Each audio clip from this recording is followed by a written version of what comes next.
I preach up and down. So I have the best job in the entire world. But sometimes you get called to the carpet, and sometimes you get tested for what you signed your name on the dotted line for. But it's all part of it. And we've all done it. We've all been there. We've all been on those hard calls. But I think what the difference is now is there's aftercare for us. Um, as far as like the peer support stuff, the debriefings, um even just like sitting around the kitchen table in the mornings having coffee, or like after, like in the afternoon after lunch or something, just solving the world's problems, just airing your grievances, talking about stuff. I think that just helps tremendously.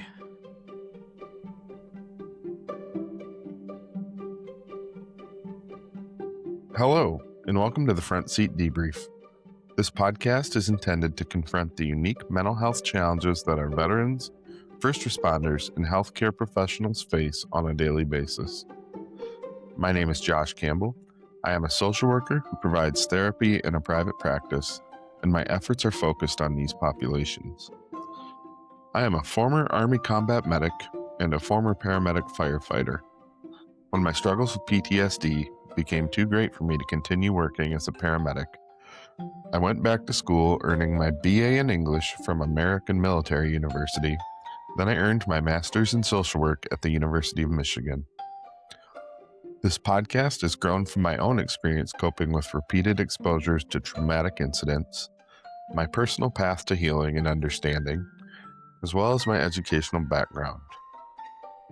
I want to examine the lived experience of others in coping with trauma, their journey to find healing, and I believe that learning about someone's upbringing can often provide additional context through which greater understanding of their experiences with trauma can be achieved.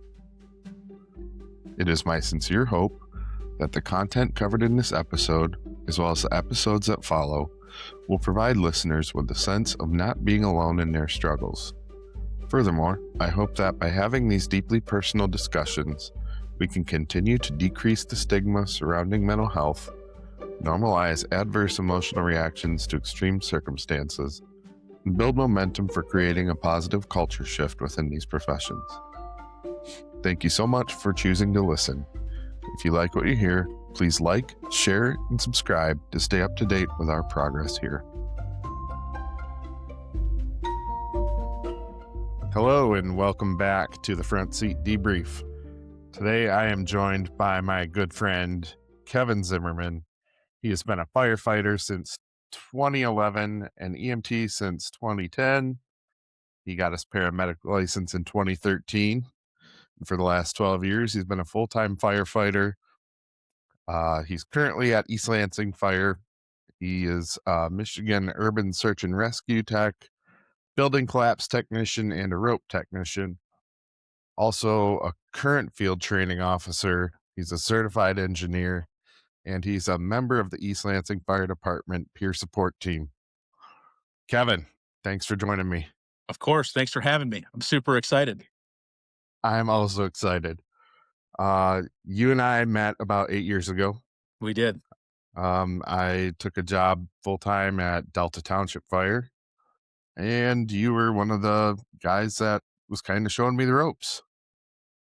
And since then, we've been friends since then, and I quit there a long time ago. So One could say we were cut from the same cloth. We got a lot of yes, same interests, same humor, same build. sure. Yeah.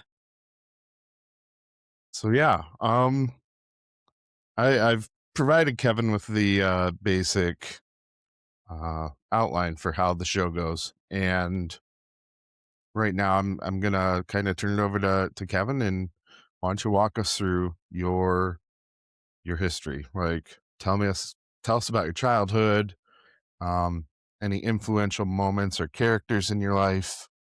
Of course. Yeah. So I grew up in Portland, just a small town. It was probably like 6,000 back when I lived there. I think it's probably around like 10,000 now. So it got a little bigger. Went to St. Patrick's Catholic School up until middle school. So I went there from 5th grade, and then in 6th grade I went to Portland Public Schools, and then went to high school there. Joined the wrestling team. We talk about some like influential people in my life. I would say my wrestling coach, Scott Sanborn, was one of the more influential people in my life. My parents got a divorce growing up. The old adage goes, "Oh, your parents are divorced. How's your career in public service?" Um, I always get a chuckle out of that, um, whether it's good or bad, right? Uh, Yeah. but no, I would say that Coach Sanborn really helped me out with a lot of stuff. I didn't take up wrestling till I was a sophomore in high school. Um, but man, that guy believed in me. He pushed me every day at practice, uh, getting me to where I ended up going to the state tournament um, for wrestling. I went as an individual, and then we also went as a team my senior year. So that was pretty cool. That was a really good feeling. Um, there was a lot of camaraderie with the wrestling team. And I had some really great friends that I still keep in touch with to this day. Um, in choosing the fire service, I kind of longed for that camaraderie and was able to find that in the fire service, and that's super cool. That's always important. That's important to me. Um, man, what else? I had an awesome job when I was in high school. I worked at Kaish's, which was a full service gas station and auto repair shop. And I started working at the cash register when I was 16 years old. Um, I didn't know how much that would help me later on in my career.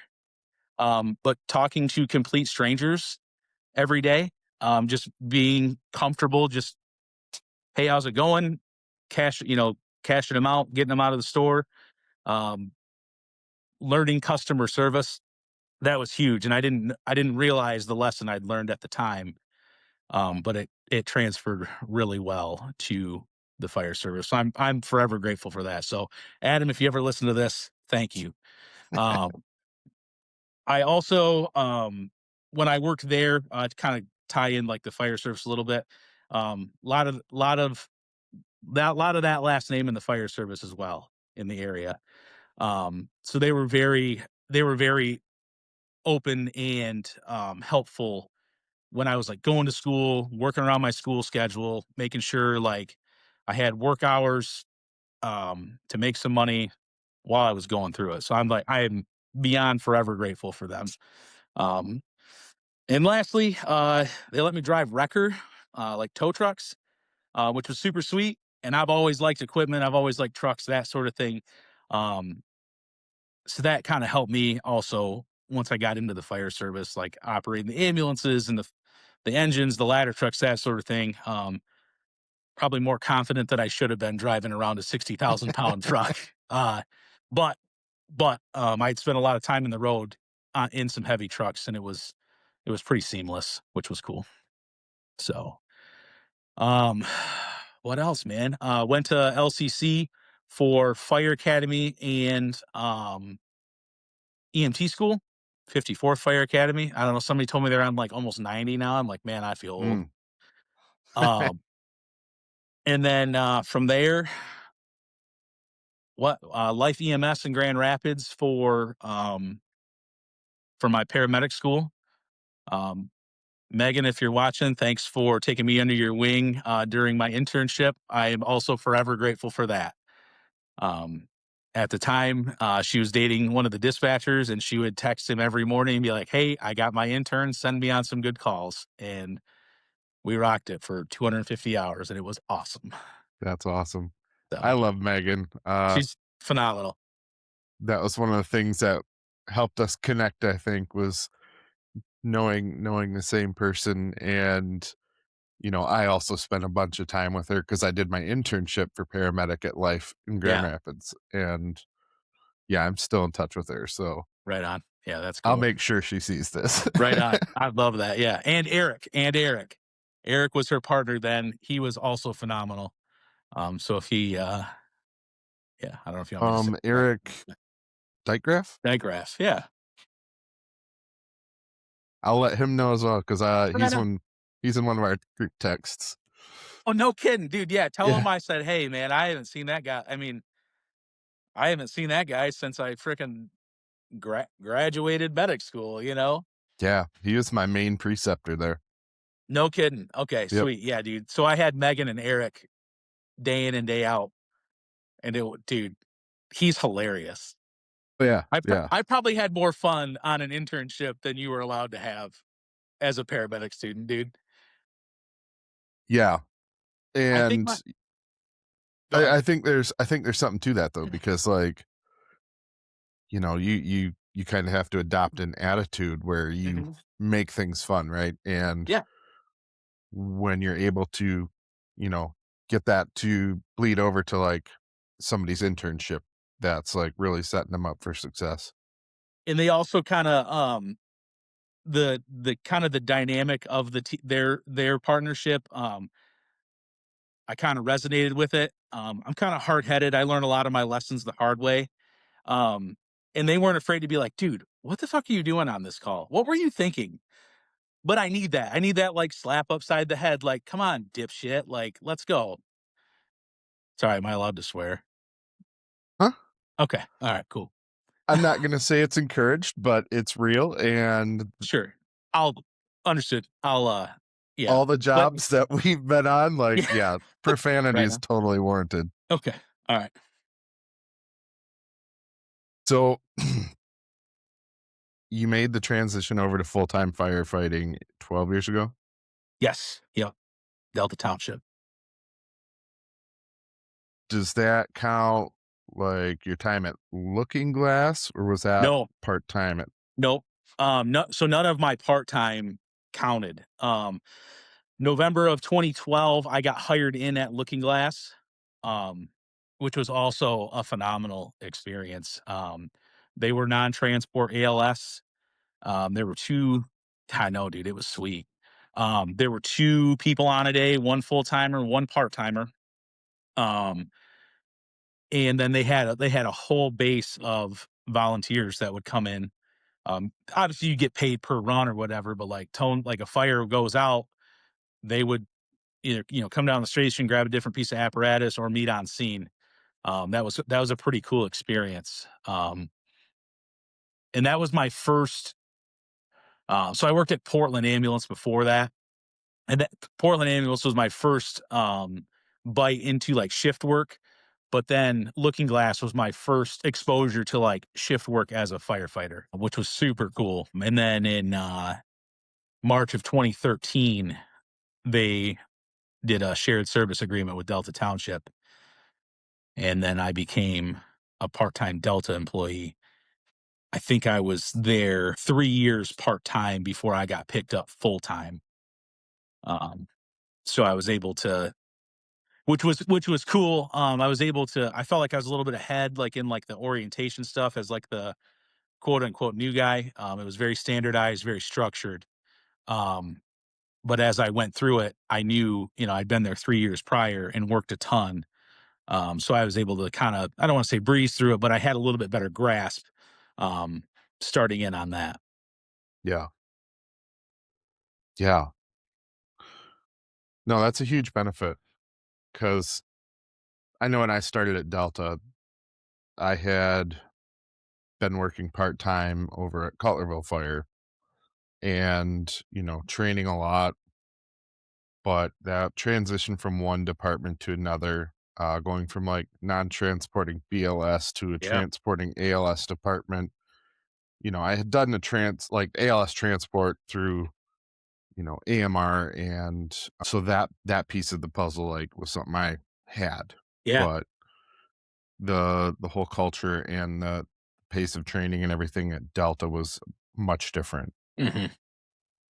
It's funny you talk about the, ALS transport versus, like, the non-transport stuff. I remember, um, the chief of Looking Glass also transferred over to Delta, and he couldn't believe how much time it took to run an ambulance call from, like, time of call to, like, time of return to the station. He's like, "You guys gotta speed up," and we're like, Well, we can't. We literally like have to go to the scene, do our assessment, figure out what's going on, either treat them and transport, or both, whatever, and then go to the hospital and then clear. Like it's we're not stopping for lunch or anything, but um, he had never done that, and that was just kind of a Mm, funny conversation to explain. yeah. So was he then like making ALS runs on the bus at all, or No, nope. He went from the chief of Looking Glass to the assistant chief at Delta. okay, Yep. gotcha. He had to get he had to get some sort of understanding pretty quickly, I would Right. think. Yeah. Yeah. Yeah. He did. There was a big discussion. He's like, "Oh, makes sense." He's like, "I've never Yeah, done that before." So it was just funny. You don't know what you don't know, right? right. Yeah. Well, and I feel like Delta, our runs were probably 45 minutes to an hour apiece. Like Yeah. Yeah. not Yep. not far from the hospital at all, but there's just a They lot take of time. crap to do. Yeah. Yeah. Yep. Yeah. Man. So kind of moving on. You and I both know that there can be a lot of drama, like political type drama within the fire service and within the ambulance Absolutely. service. Um, how much of that do you think had an effect on your work and your enjoyment of your job? Man. Um,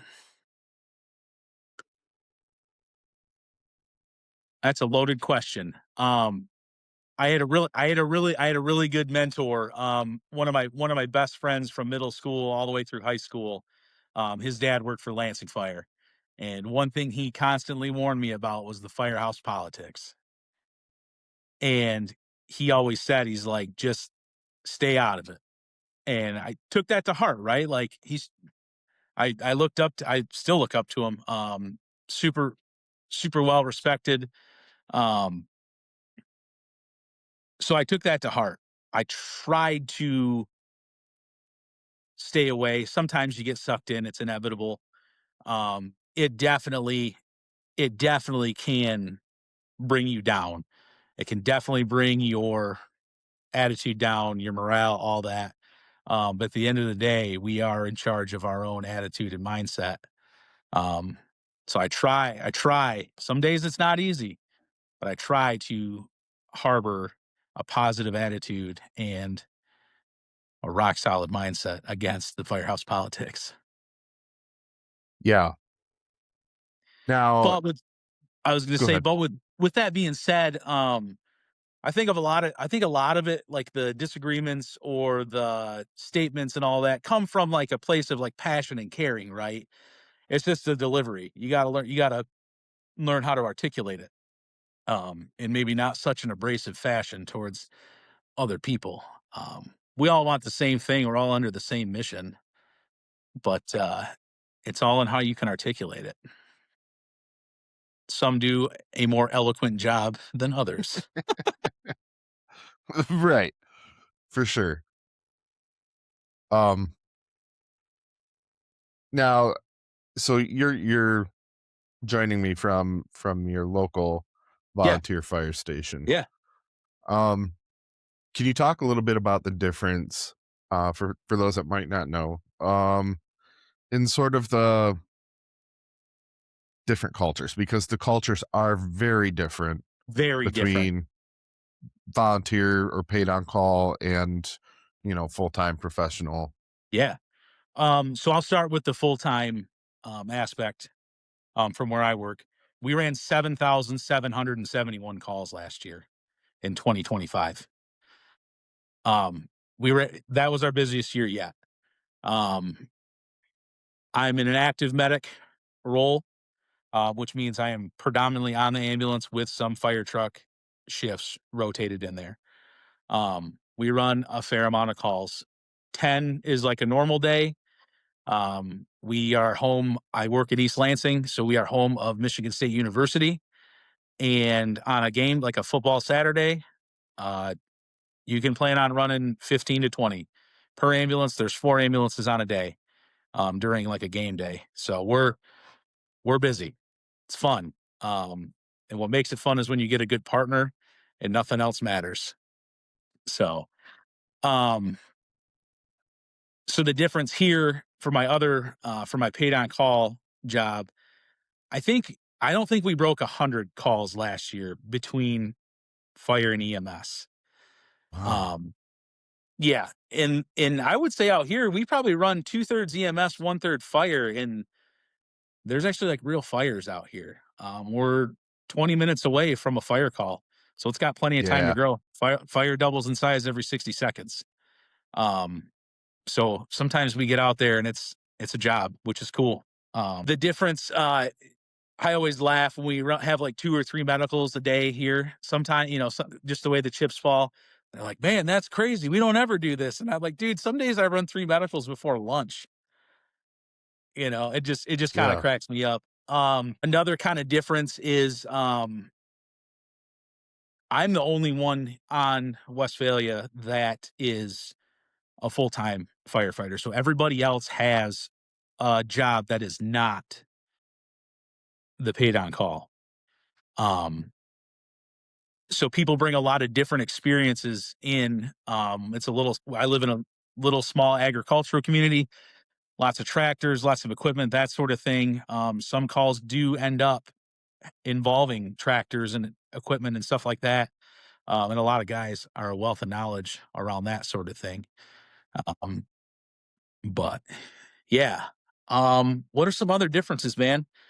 Uh, some of the training stuff, I would say. But our trainings have come a long way. Sometimes it would be like just run the trucks up to the high school, check everything out, bring them back. Like that's the training for the night. But I'm also an EMS IC, so I also try uh, and incorporate some like CEs and some of the medical training, and try to kind of prepare for like the more critical calls that we could run across. So that way, Yeah. the first time we see them isn't on a call. We've seen it in training, and we can kind of go from there. Kind of have an idea what we're doing. So, um, yeah, but there are a lot of similarities too.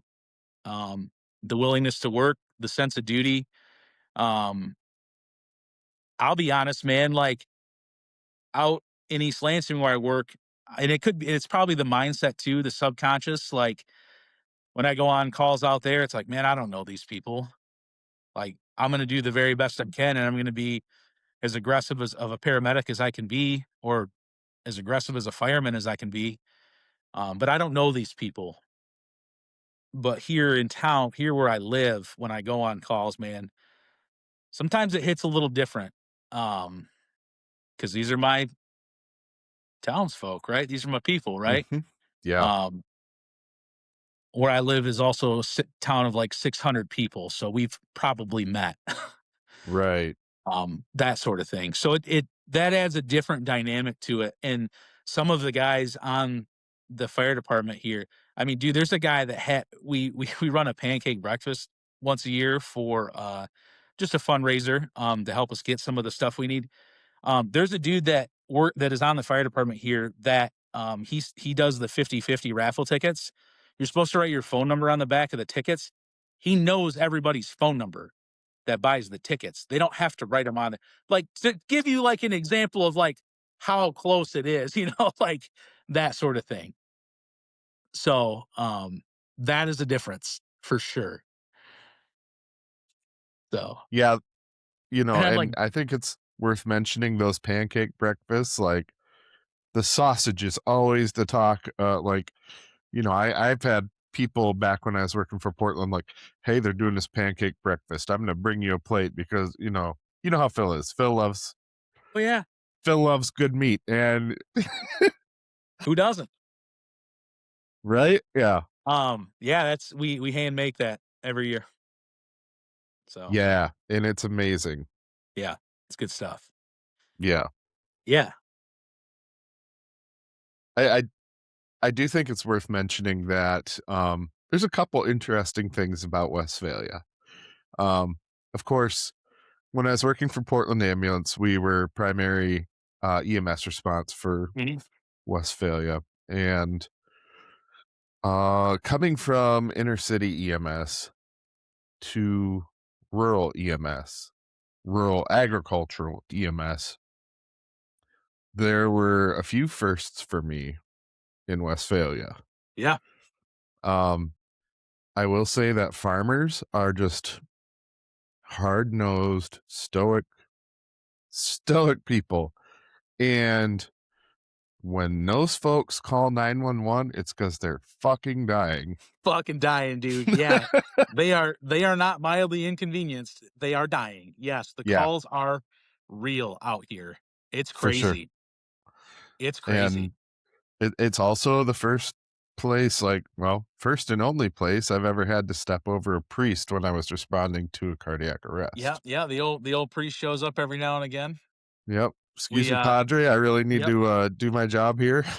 We always joke about getting a side by side so he can come to the calls, and I made the joke like we should label it Holy One as the call sign. Oh my goodness. Yeah. That's the other thing, man, like, the side-by-side thing. Big deal. Everybody there has them, Yeah, and, man, when I was at Portland, we had a guy fall from a tree stand, and he broke his back, but our ambulance was not gonna get anywhere near where he was, so side by side, Will. they said, "Alright, man, jump on." I'm like, "Alright, like, here's my backboard, my aid bag, like, let's go." Yep, yep. And it was an incredible, like, team effort, right? Because getting out there, like, we hauled ass, no problem, like, let's go.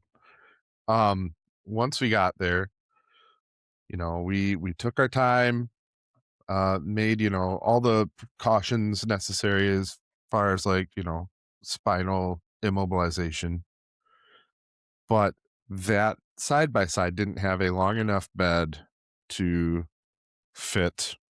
I don't know, we might have had a Stokes basket, I don't Yeah, remember, but, getting him out of the woods was a long, slow ride, yeah.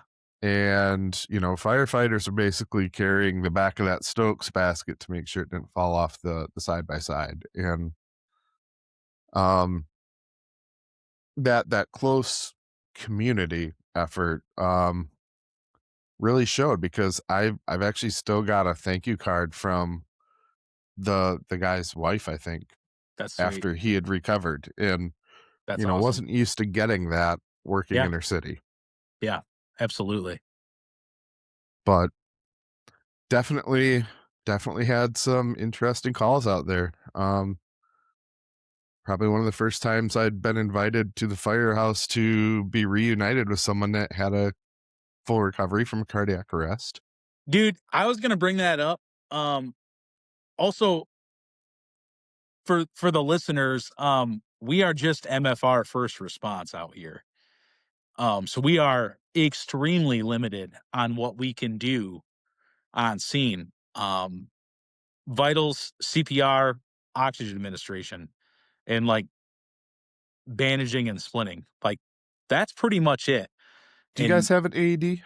we do, yep, we do have an AED and we also Okay. have a Lucas.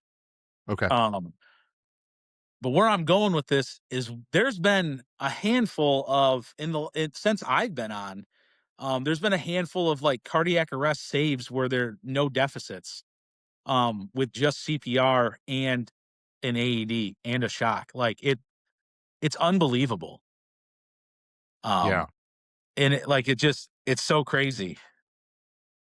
Well, I think you guys have a really quick response for being like such a small community. It's that's a dude.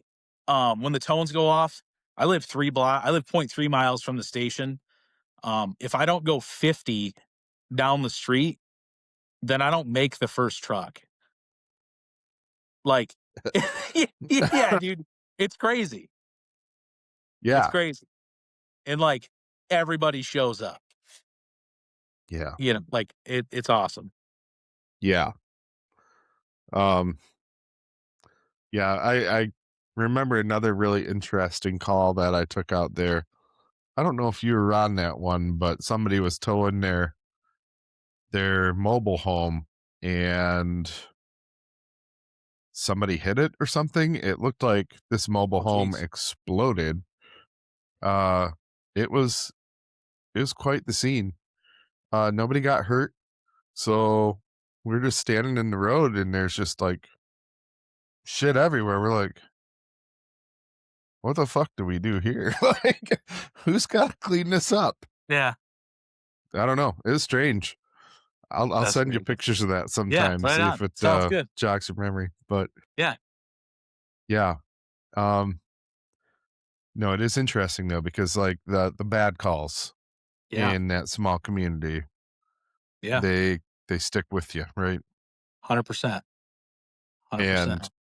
And this might be a little raw still, but like we just had the debrief last last weekend, right? A Saturday. Yep. Week ago. Yeah. 1 week ago. So Um we can talk about it. I'm comfortable. There's yeah, why don't you walk us through it? yeah, man. So would have been a week ago Wednesday. Um we had 2 calls that day. First call was at like 4 o'clock for lift assist. I was with my son that day. That lift assist went out. My wife's like, "Do you need to go?" I'm like, "Nah, it's just a lift assist." There's always a couple people around during the day that are pretty reliable, and I always listen to like make sure like the truck goes en route with like more than one person, right? If they go en route with one, then I'll go whatever. I'll do it, whatever, no big deal. Um, and then like an hour and a half later, the pager goes back off, and I'm like, "It's probably the same house for the lift assist."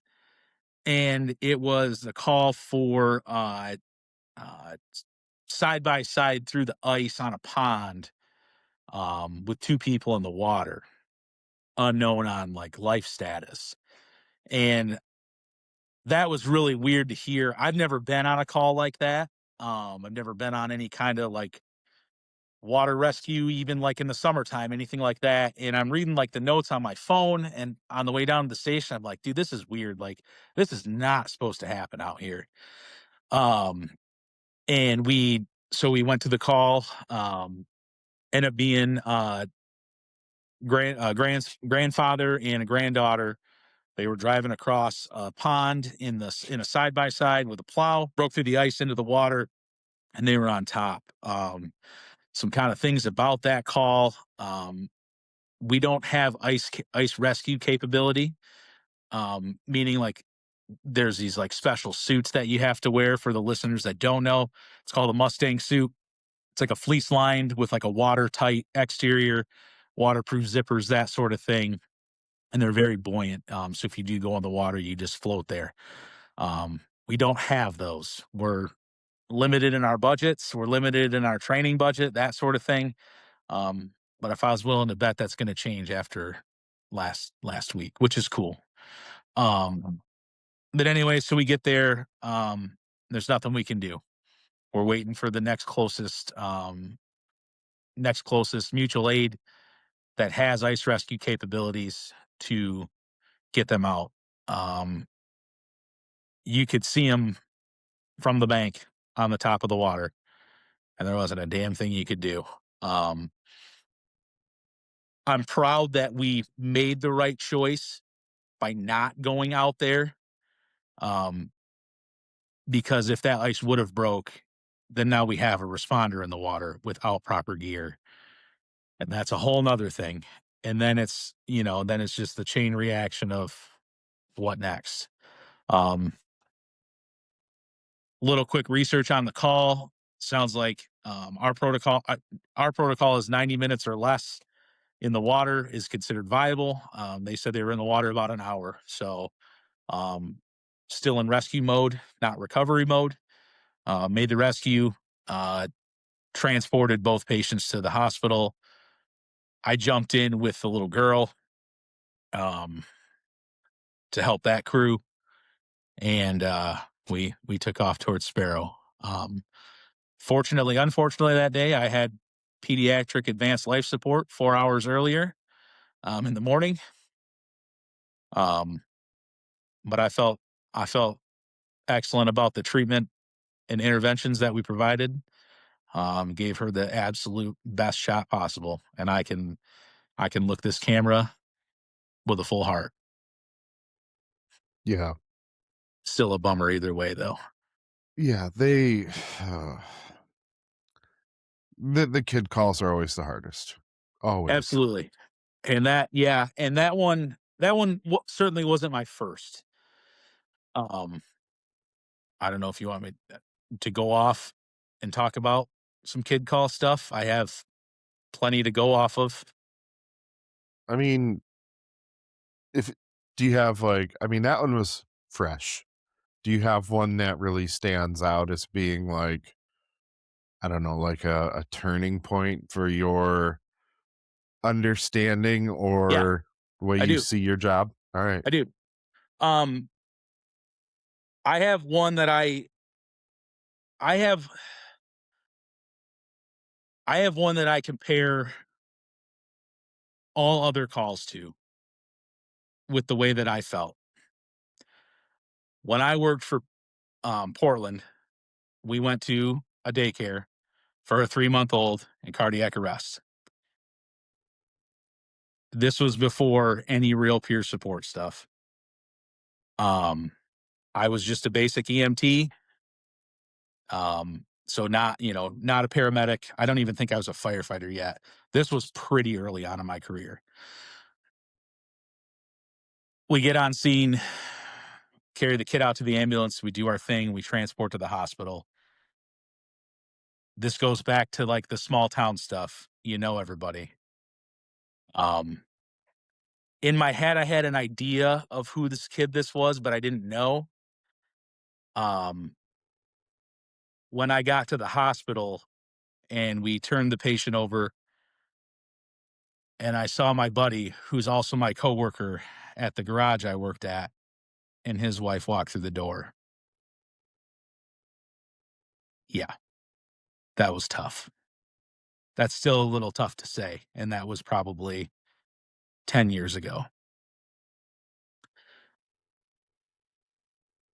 That feeling is the feeling that I measure up all the other calls to.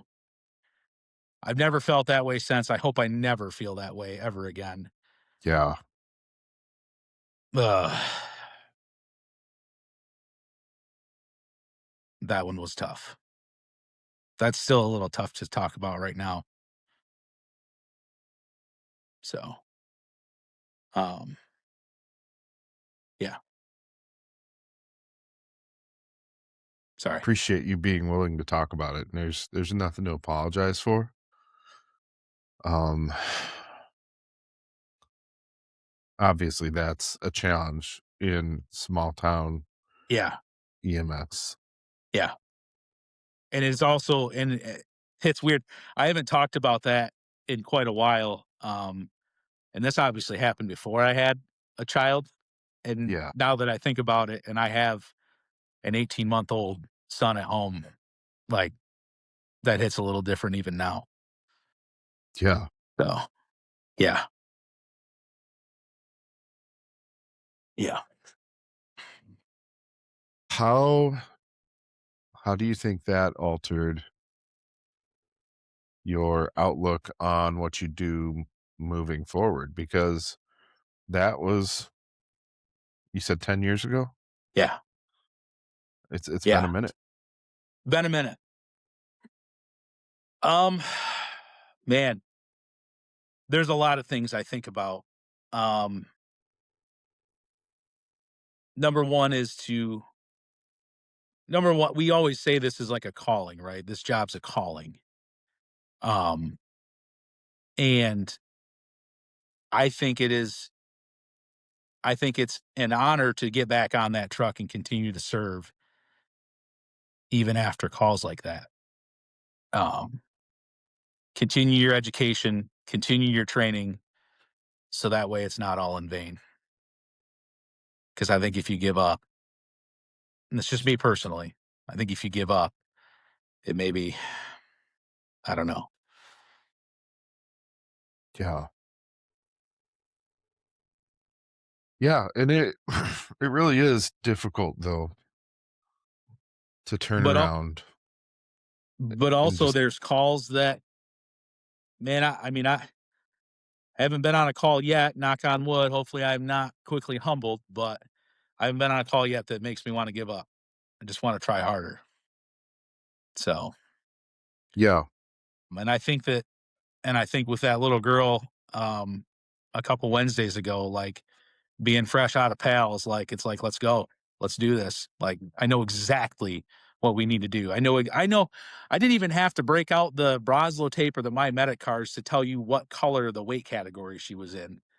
Like wow. I knew the epidose, I knew the tube size, I knew the shock dosage if we did get into a shockable rhythm, like top of my head. And I think that's what kind of helps motivate me with some of that stuff. Um Staying focused in some of like the more like monotonous training and death by PowerPoint stuff. It's like do it for them, man. Yeah, that's such a great attitude to have, because, yeah, we don't elect to do those jobs for our benefit. Man, And like I mean, I preach up and down. So I have the best job in the entire world. But sometimes you get called to the carpet and sometimes you get tested for what you signed your name on the dotted line for. But it's all yeah, part of it.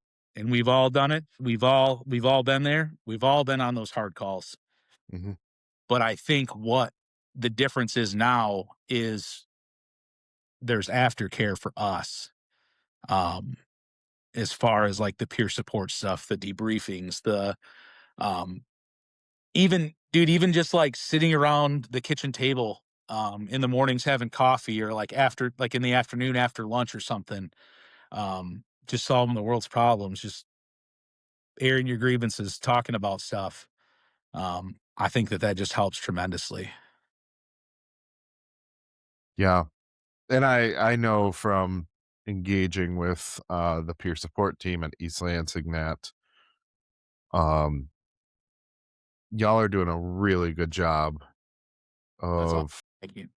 making that shift, right? Mhm. And correct me if I'm wrong, but a lot of it was motivated by the Michigan State shooting. Absolutely. Yeah. I would say, and I know one of the questions is like on this interview is like a turning point for like mental health stuff. Um, and that was certainly one for me. I wasn't on the call personally. I was off that day. I had to work the next day, but to walk in and palpate that feeling that everybody had walking into the kitchen that morning, that was insane. I've never seen anything like it. Those dudes Like, were hurting. you feel the grief when you just walk Oh, into the room. an unbearable grief. The weight on their shoulders when I walked in that morning, it's like, what do you say to these guys? Hey, how you Yeah. doing? How'd your night go? Right. Like,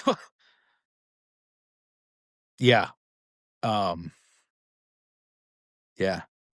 And I mean, I spent days on the phone with people just checking in. How's it going? What do you need? We all did. Not just me. Not just me. Um, it was a team effort. I mean, local 1609 took care of one another from that, and that was huge. And other fire departments. I mean, they sent us food. They offered to help with like shift work. They like, I mean, an incredible outpouring of love and support. Yeah. I think it's important here to mention that the Lansing metro area is pretty unique in the number of fire departments that are there. Mhm. You've got East Lansing, you've got LFD, you've got Lansing Township. Delta Meridian, Township. Delta Township. Yeah. Yep. And Delta. you frequently see them on mutual aid stuff, right? Mhm. And Mhm. like I know Delta responded to the shooting as well. Mhm. And I can only assume Lansing was there. And Yeah, that was an all hands on deck call. Any available Metro unit, respond. yeah. And it's funny because like I was no longer in any kind of EMS or fire role at that point. I wasn't that far removed from it, Yeah. but I remember listening to the scanner traffic Yeah. as I was supposed to be sleeping, Yeah. Same. knowing that I had friends out there responding to that shit. Mhm. And, the gravity of that situation and knowing how they must be feeling, like really, it was one of those times where I was like, I wish I could be there to like Absolutely. take the place of Absolutely. somebody. Absolutely. Yeah. And then, of course they went to Sparrow ER, which that was where my last job as a paramedic was. And so I knew that every piece of this response, people I knew were doing the work. Yep. Yep. Yeah, I think it was really a game changer in a lot of ways. Yeah. Absolutely. Um and yeah, like, having sat in on peer support meetings for East Lansing, you know, they are really taking such a proactive approach to things that Couldn't agree more. is Yep. so encouraging. Yeah. And I want to give some kudos to the city as well. Sometimes we don't give our employers and our municipalities enough credit because it's easy not to, right? It's But a they're lot easier to bitch about them than it is to give them credit, right? 100%. But I want to give credit where it's due, man. I mean, our chief and our city, they're on board with it, man. And it's nice. It's nice to just know that the carpet's not going to get yanked out from underneath you, and like they're making an attempt to help and to make sure we're taken care of. Uh, so, and I think like on our part with like the education on like why this is important and that sort of stuff, but also their willingness to listen to our education about peer support and really the fire service in general. I feel like they're pretty receptive to our needs and our wants. Um, so thank you for that, East Lansing. I appreciate that. Yeah. Yeah, and I think you guys kind of have a unique positioning there in the community as well because you've got MSU, which is a massive economic driver, right? Yeah. Oh yeah. And it's very high profile. Yeah. So by default, East Lansing Fire is quite high profile as well. Hmm. So it's good that they are aware of that. And I'm sure like ELFD never shows up in a ratty looking truck No, because sir. No, sir. everybody's looking, right? Yep. Parade ready. That cot's clean and pressed. Straps are tied in a bow, ready to go. Yep. No, it's good Yeah. though. I mean, but it's also like the pride and ownership from our side of things too, right? Um, like you said, we know, we know we're high profile, especially on like game days and stuff, man. And it, it just, it's a good feeling to have everything looking right and tight when we leave the station. Um, yeah. Yeah. And it's also nice. I mean, the people seem to love us for the most part. Even like going to Meyer shopping every day. Thank you for your service. Thank you. Have a great day. What are you guys eating today? Like that. It's just cool. It's a cool feeling. Um, and I'm grateful for that, and it doesn't go unnoticed, it doesn't go unappreciated. So, um, it's cool. It's It cool feeling. it helps to give you guys buy-in, right? Like Absolutely. Absolutely. seeing that kind of support from the community that you're there to serve Mhm. is huge. And I think that's something that not not every department gets. I agree. I agree. And I mean, like, Portland was always great because anytime we had something big happen, like Bill would bring a stack of pizzas over Yeah. to the fire department. Yeah.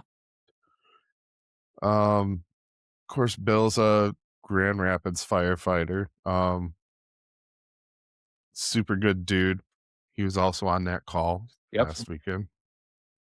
Yeah, to give Um, some perspective on that call, he's not on any of the he's on Grand Rapids only, and, um, somebody that was on that call called in to see where he was at and to see if he could come help out. Like, that's kind of the networking in not only, like, the small town fire stuff, but just the fire service in general, that you can know where you're at, pick up your phone, and call somebody that has the knowledge to help.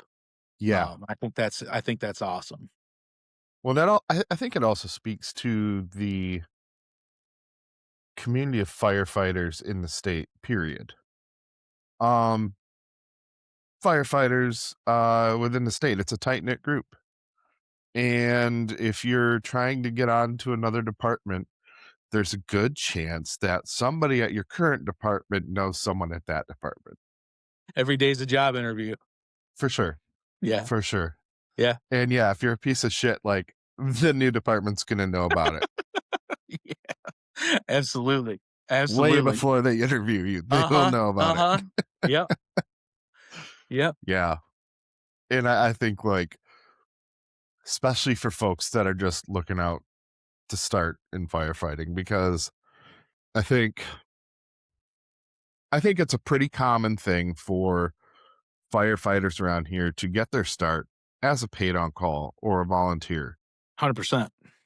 And they get put through an academy. And then, you know, for many of them, it's like, okay, this is the job I want to do. And then they start looking for that next rung on that ladder, right? Mhm. Absolutely. And I mean, it was not a job that I was looking to do full time. I didn't want to be a firefighter to begin with. I just wanted to take my paramedic skills that I had and use them to help my local community. Mhm. And they're like, "Yeah, you can come on and be a firefighter, but you got to go through the fire training." I'm like, Mhm. "I can't just be a paramedic." Like, nope. Nope. All right, whatever. So I went to the academy, and by the time I was done with the academy, I was like, I was spending 2 or 3 days a week at the fire department when I wasn't on the ambulance. Mhm. And so I was there learning and training and just trying to be the best firefighter I could be. Mhm.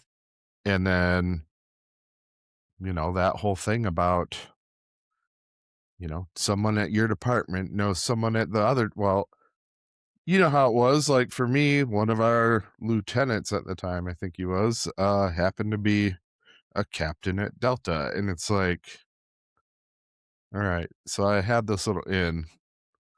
But yeah, I think it's pretty standardized through the state. So we were just talking about a lot of the traumatic shit that you've experienced. Again, I appreciate you being willing to discuss so openly some of these really painful things, right? Of course, man. Um, I do want to mention that one of the craziest calls I've ever been on was one I that know you which were one you're also gonna on. say. Well, it was fucking crazy, was it Yeah, it not? was. It was crazy. Um, Yeah, so it was a 3-vehicle accident. Sure was. Um, on 496 near Lansing, GMC and Blazer, a silver van, and I think a black F-150, if I'm not mistaken. um, something like that. I think the van was blue. I Oh, know, God. I know the van was blue. I have a picture of it. With the C collar sticking out of your back of your pants. Yep, and then like the door that got hit, the intrusion was so much that I was Oh, able to set the collar bag on the floor of the van with the door still being closed. yeah. Yep. Now, and it was dark out, Yes. which is kind of how the accident happened Yep. because a dark blue van, um, which was unfortunately full of adults from an adult foster home. Yep. And the woman that was driving the van was attempting to help her friend on the Friend or highway, boyfriend or something like that. Yeah. something. And so she elected to try to complete a 3-point turn on the highway in the dark. And it did not go the way she had thought. Sure did not. Um, if I remember correctly, dispatch information, it was in our district, so we were first responding. And dispatch information while we were en route was there are possible ejections. Please look for people on the ground in the area. And, that's just not something anybody responding to an accident really wants to hear, especially in No. the dark. No. Yeah. We're going to work. Yep. Um, so I think the total number of people in the van was 7, 8. Yeah. I was gonna say 7. I'm counting in my head. Yeah. 7 or 8. Yeah. I don't remember how many people they had in the cargo compartment of the van. I don't. It was like 2 or 3. There was 3 across the bench seat, and then driver and passenger. So yeah. And there were ejections. Yep. Um, like I think my first couple patients were in the median, Hmm. and I think you went directly to the van. Yeah. I think I was on the ladder truck that day, if I'm not mistaken. Mm, yeah, it could be. But yeah. But yeah, Yeah. so we right away called in additional units because the scene kind of was a shit show. We had to shut the Sure, highway down. sure was. Um, I think at the end of it, we transported 9 people, if I'm not mistaken, Sounds right. which is crazy because the number that were not transported, I think we had 3, 4 4, I believe. Yeah. that had to wait for the coroner. Hmm. And, it's funny because you you don't do a whole lot of training on like mass casualty stuff on civilian side EMS. Yeah. No.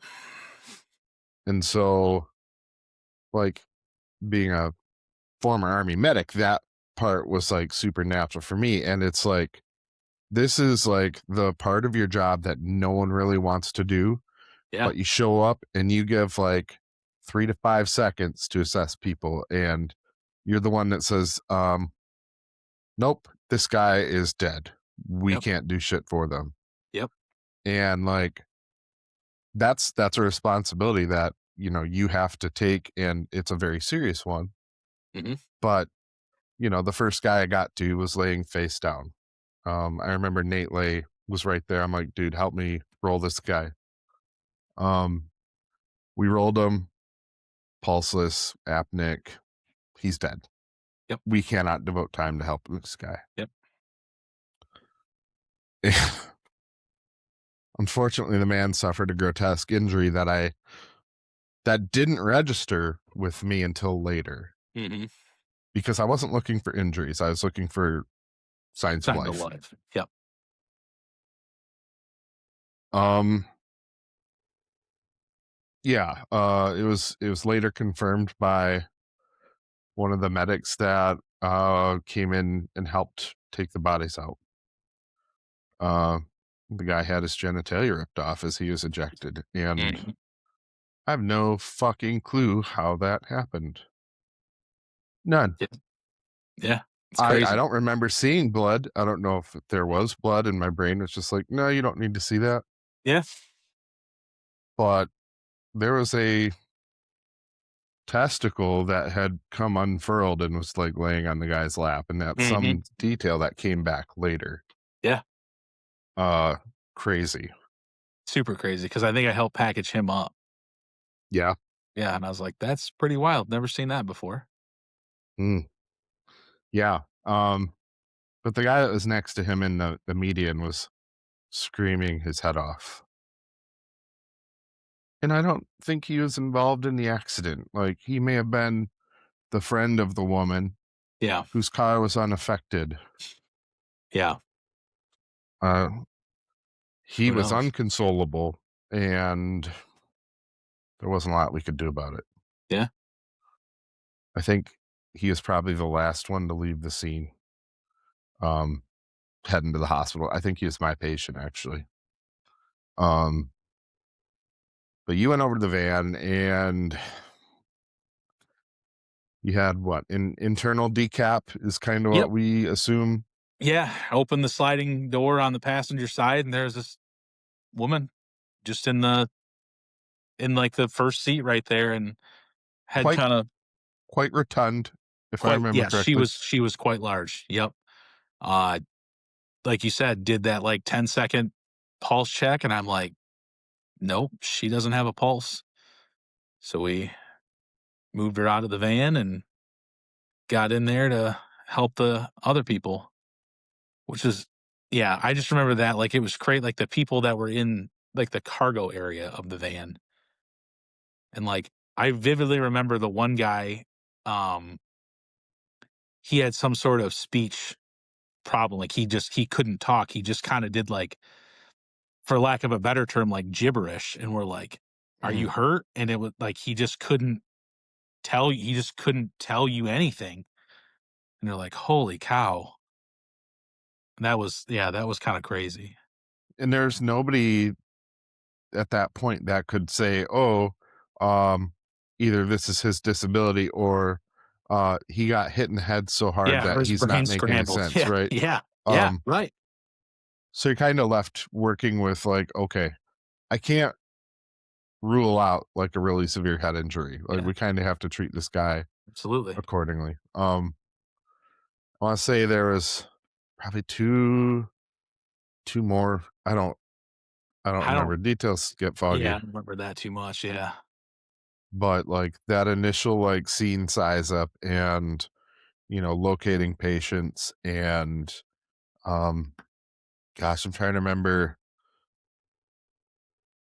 who's the cat that moved to Alaska. Oh, Brent. Yeah. I knew it was Brent for some reason. Um but yeah, I think he did a lot of directing like the incoming ambulances, like, Yeah, this one's yours, get him out of here. yeah. Brent's top Um notch. I miss working with that guy.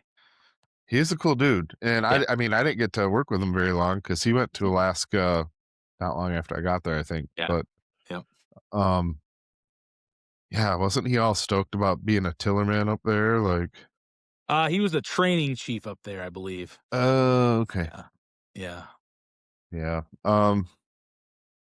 But yeah, it was just an insane call. sure was. And I remember like rolling into Sparrow, Maine, and I know like we had enough like critical patients that I think we split them up. Like, some went to McLaren, Mhm, and then we went to Sparrow, Maine, and like they had the trauma base open and they had teams like stacked at the door, like mhm. all gloved up and gowned up. They're like, we're ready. Like, Yeah, it's cool. They d man, they are asked to do a monumental task every day, and they seem to make it happen. Like, they make it happen, which is crazy, Yeah. but Y- Michigan's busiest level 1 trauma center. is it? I believe it. Yeah. I believe it, man. Yeah, they're It's like yeah. over by Detroit, they've got a lot more hospitals that Sure. are spread out. So Yeah. yeah, they get they get a ton of shit. Mhm. Yeah. Yeah. Yeah, they do a great job. It was definitely an interesting place to work. I bet. Yeah. I liked it when you worked there because when I had a real bad patient, I would just say, "Hey, Kevin, it's Josh," or "Hey, Josh, it's Kevin. This is what I got. We're up against the ropes here." Yeah. And he's like, "Okay, sounds good. No crazy questions. No, what's the GCS? How many respirations a minute?" It's like, "Okay, sounds good. See you when you get here." Yeah.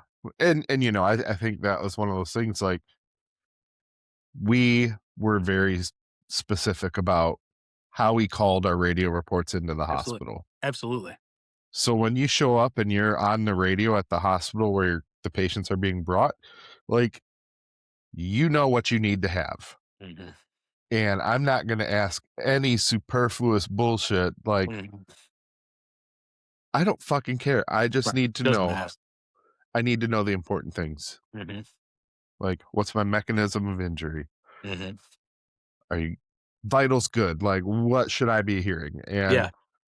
And, I will say that was at times, a very stressful Oh, I job. bet. I bet. Absolutely.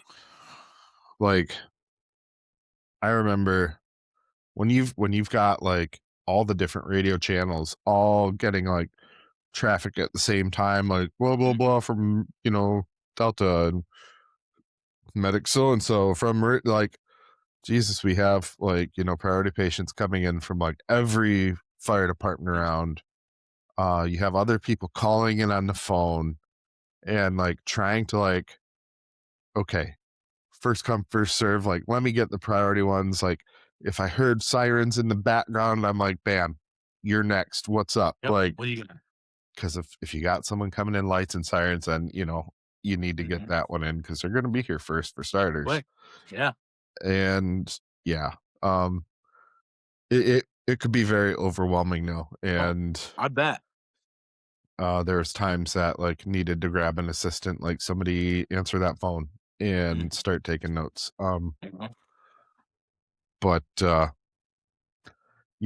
don't know. I think part of what pushed me into the career field was like that adrenaline junkie thing, and like when you have that much traffic coming in, like it gets the adrenaline pumping. Oh, yeah. Like I'm not in any danger, but I have a lot to coordinate, Absolutely. Yeah. like paging trauma teams and you know the different cascades of like pages that get sent out. So like blood supply, like have them like getting stuff ready because whatever, and like all the different teams, cardiology, neuro, crap like Mhm. that. Like Mhm. it it was a handful.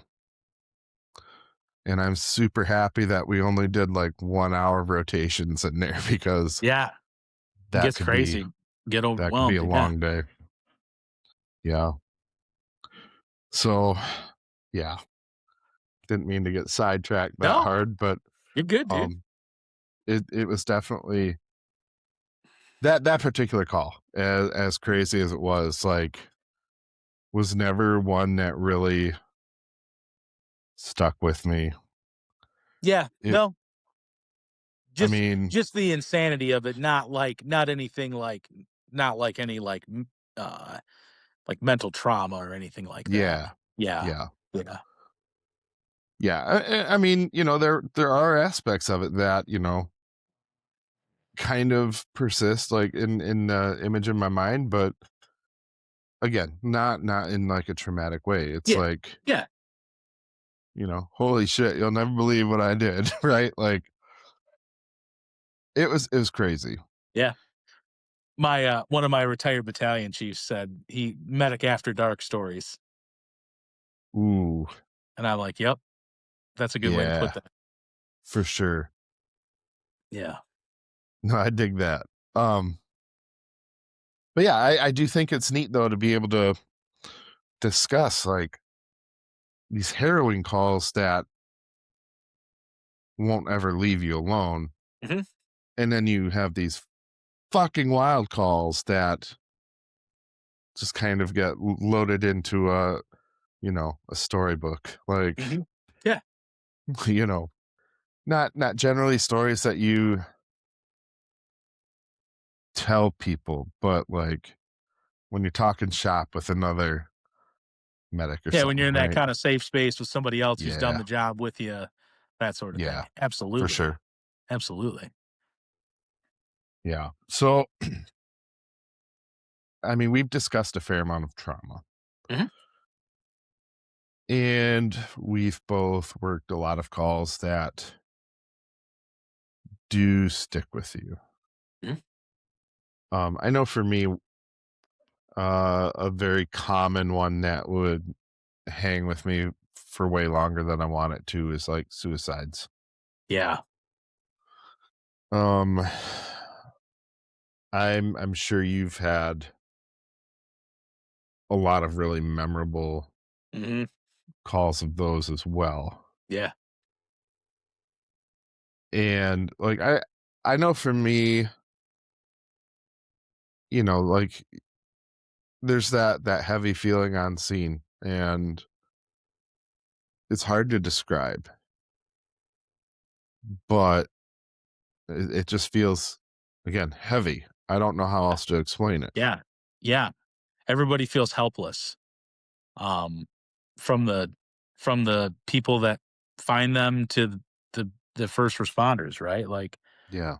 I mean, many times it's to the point where there's nothing we can do, um, and we unfortunately have to break it to the loved ones usually like, "Hey, they're beyond help. I'm sorry." Like, Yeah. but what else you say? Yeah. You know? Yeah, and I think that the ones that I mean, there's no suicide that's easy to go to, Correct. but the younger they are, the more tragic it seems to be. Absolutely. And unfortunately, I've I've been to a lot of like very young suicides. Mhm. And yeah, like I kind of left those with a sense of, it takes a piece of you almost. Absolutely.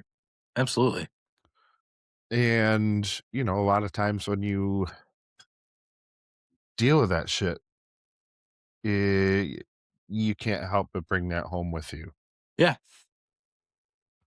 Can you talk to me a bit about what it looked like for you when you recognized that you were bringing the shit from work home with you? Yeah. Yeah. Probably when I started dating when I was dating my wife, my now wife. And can we just pause real quick? And Yeah. how how did you meet your wife? So my regular partner at Delta, Matt Ash, and Oh, his Matt. wife Michelle, they are quite the matchmakers, and they've got Mm, a long, prestigious history of finding suitors for their friends. And they uh, they introduced me to Amanda. Um, I took her to the firefighters' summer party for the first date that I ever met her. Threw her right mm. to the wolves. Oh, wow. Um, she picked up the phone the next day and talked to me after that. That's and impressive. yeah, I mean, right then and there, I knew, right? I'm like, well, I didn't scare her away, so she's we gotta pursue this. Well, and I think it's funny because, okay, so how did Matt's wife know Amanda? She actually dated Amanda's brother at one time. Really? Yep. For some reason, I Yep. thought for sure they had worked together because So Matt's. they were nurses at Sparrow together. Yep. Yep. So you are one of the firefighters that is married to a nurse. Yep. Sure I My am. wife is Yep. also a nurse. I just think it's hilarious. Like, how many firefighters do you know that are married to nurses? A large percentage of them. A Yeah, large percentage of them. Yep. yeah, Yep. and it works. Uh, which is cool. Yeah, it's cool because um, it's cool because like when you have like some bad calls or you have some calls that kind of stick with you, they have the understanding of what you go through a little bit, right? Like, Yeah, um, I would be a fool to say that I 100% understand any of Amanda's jobs that she's ever done, and vice versa, right? Like she could never know exactly what I do every day, right. um, and nor would I ever expect her to, right? But it is cool, to be able to kind of come home, unload a little bit, and go on about the day. Um, when I noticed like I was bringing some stuff home, yeah, I mean you get short with your loved one. Um, you get angry. You might yell at them a little bit. Um, Mm, not proud of it, but it happens, right? mm-hmm. Um, some days you just don't feel like talk. You know, you're just like, just leave me alone. Like I'm all right. That sort of thing. I'll figure it out. Yeah, That's one of my classic lines. I'll figure it out. Um, right, wrong, or indifferent. Um,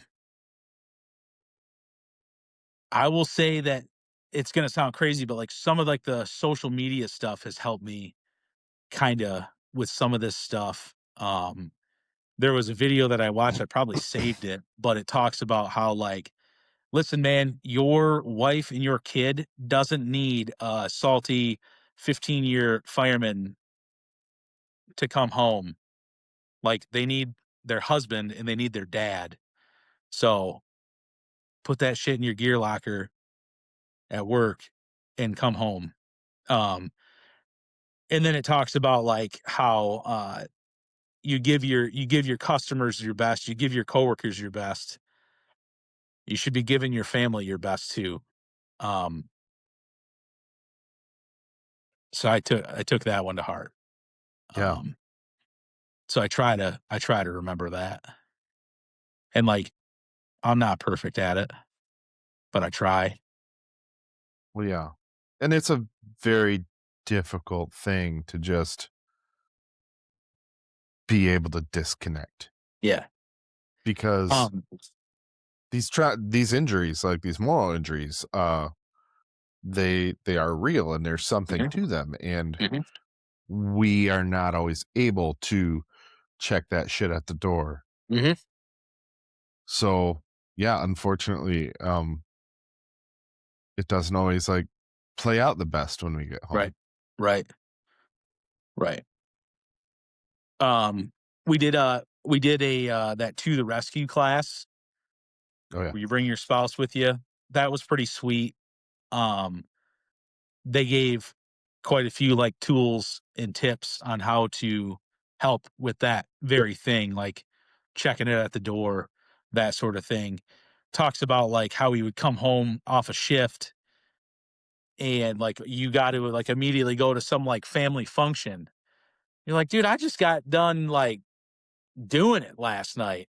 You know, we like did what we were trained to do. We ran like critical calls and like now I got to go to some bullshit family reunion thing that I never wanted to go to in the beginning. Right. So, one of the things was like, you know, good day, good shift, bad shift, and then high points, low points. Take 10 minutes, and then now we got to go. You got it off your chest. You know, your spouse will know, like, hey, uh, give him just as give him a little space today, whatever. But you're at least able to carry on about your day as kind of like a short term thing. And in practice, how has that made coming home after a bad shift, how has that made it better for you? My wife is super understanding. Um, she, uh, she puts up with a lot with me. I always tell people she really compromised when she married me. Um, and I love her for it. Uh, she also gave me a wonderful son. Super appreciate that, honey. Um, Happy belated birthday, Amanda. yeah, yep, yep. But no, man, she's super understanding, right? Like she gets it. We've been together almost 10 years and she kind of understands the culture a little bit and she's able to help me. Um help me get in the right mind frame for like if we do have to go to like some family function or the other flip side of that would be if we're just hanging out at home for the rest of the day type deal, like Mm, uh yeah, she's very very helpful, very understanding. And even just that, and doing just that, what I talked about, like the good shift, bad shift, talk about the calls, that sort of thing. But yeah, yeah. Yeah, and it's funny because I forget what exactly Amanda does, but, um, I know that she often got texts or pages from me when I was working in dispatch, so yeah, she's the sepsis coordinator at Sparrow, so that's right, yeah. she deals with all things sepsis. Mm, So yeah. yeah, Um, I know it's hard for you to say what your wife's experience has been, and, maybe I can convince her to come on a later episode yeah, to kinda have a roundtable about, putting up with our bullshit when we bring it home, but, um, yeah. has she ever mentioned, like, seeing a difference in you, like, from your work? I don't think so. Okay. I don't think so. Um, I'd be curious to know that. I Yeah. would be very curious to know that because she is my wife and I love her and I want to give her my best and I Yeah. want to give my son my best. Um, and I'd also like to know things that I can improve on too, right? So Right. maybe I'll ask that to her sometime. You ask her too if you get her on the podcast. Yeah. Um, but I would be very interested to know that. Yeah. Um, I've never thought about that. and I think, like, that's definitely something that we should keep in mind, right? Like, my wife, she could probably give you a laundry list of, my transgressions when I come home, like, Sure. this asshole, whatever. Like, she knows me as well, if not better than I know myself. My We wife the same. Yes. Yeah. So, um, I mean it even would be down to the point interesting. even down to the point of like, "Hey, you need to eat. You're hungry and you're being an asshole." Like that's like, "I'm not hungry." "Okay, I'm kinda hungry." Like, you need That's a snack, your sippy cup, and a nap. Yep, absolutely. Yeah. No, I'm definitely, working to have, kind of a roundtable discussion, Yeah, and, like, I'm also building toward the future with this podcast thing. yeah, I'm hoping to be able to grow it into, like, a community thing mhm, and get more engagement from listeners, yeah, and so maybe, like, a big round table like that would be a really good, um, discussion topic to, like, get listener feedback or listener questions on, and, absolutely. Maybe that'll be the first thing that hits Patreon. I don't know. Yeah. We'll see. I don't know what I'm doing yet, so I we'll figure out as it goes. This is like number 2. I don't think you're supposed to know what you're doing quite yet, right? Yeah, I have no idea. No, It's all good. it's fine. Nobody knows what they're doing with anything. You just learn as you go. It's Yeah. all good. So there hasn't been. It sounds like there hasn't been a ton of like relational impact at home with your stuff. No, I don't I don't think so. I mean, it'd be crazy to say there's days I don't come home where I'm short or ornery or something like that if we've been up all night or, Yeah. Oh my whatever. god. Um, the shifts where you just don't get into bed ever and you're like, "Oh, sweet. Uh, my son slept all night, so he'll be ready to play as soon as I get home," type deal. But Yeah. hey, it's all good. But dude, my wife is super understanding. Like, and it sounds like cheesy, but like, I mean, I think, I think she, I think she pretty well understands. And she's willing to give me some grace on a lot of things. Um, Mm, right, wrong, or indifferent. yeah. Um, yeah. Have you ever not really known how to handle some of the negative energy you bring home with you?